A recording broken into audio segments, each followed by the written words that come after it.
Nagabenta ki khubor baman kasni paidbah subscribe iawoh antor news. Kublai phi baro kinikilong ki khubor bamda kasni. Menhaga khandai tarik unok pra kaseng Regional Democratic Alliance kalalum ka jingyalang jong baro artli ki seng san perthai ka HSPDP bar ka UDP hasilong klom.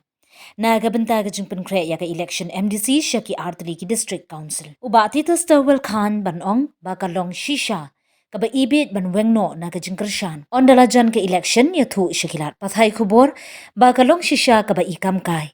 Ha kaba kinpin bori ki MDC ban wengno na ka jingyadei na markide ki batray shitam baro shikata hapo ka executive committee. Uba atitas ula ongru ba hanga himarwe ngas ngo samrki na marmin sha la ong ba ka Congress kalong ban ya trailang bar ka NPP na marka don ka BJP. Henry la UI ba ki ya trailang kata menta pat balajan ke election kin ong ban weng no pat kalong ba ikam kai. Kani ka jingkan tho uba titas tarwil khan ka dehadin balami ki khubor ka jingdawa. Ba uba penchangan NSUM ubre MDC ka Congress na maukhar penthor umkra constituency uba batru mentai ka kamkum u deputy chief executive members ka council.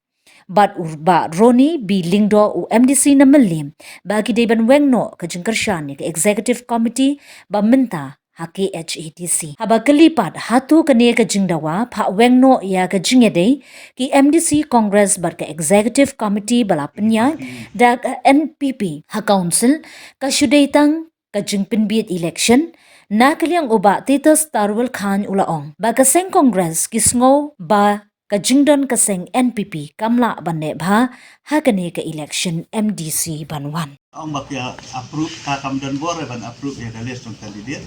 Mereka kamram jom ka district kalong ban recommend lani ban pha iki kerteng syaka state election committee. Tin re ban panakat do hi ban approve ban analyze kadi ka state election committee. List jom ki kandidat ka list jom kandidat kum bangalay tu ipi kan day ha ka khatlay tarik ha ka general council baro ngin finalize sa terus ni but ngin syamru ya ka state election committee ka khatway tarik janbit. Dia haka khatlang isa declare. Ngimpat rai kandidat yunu empat finalize. Dari sekian yang dekat negeri keagenti kupatan apa itu langsung ang katahi ang sekian itu. Ay, ngay ipat ba ka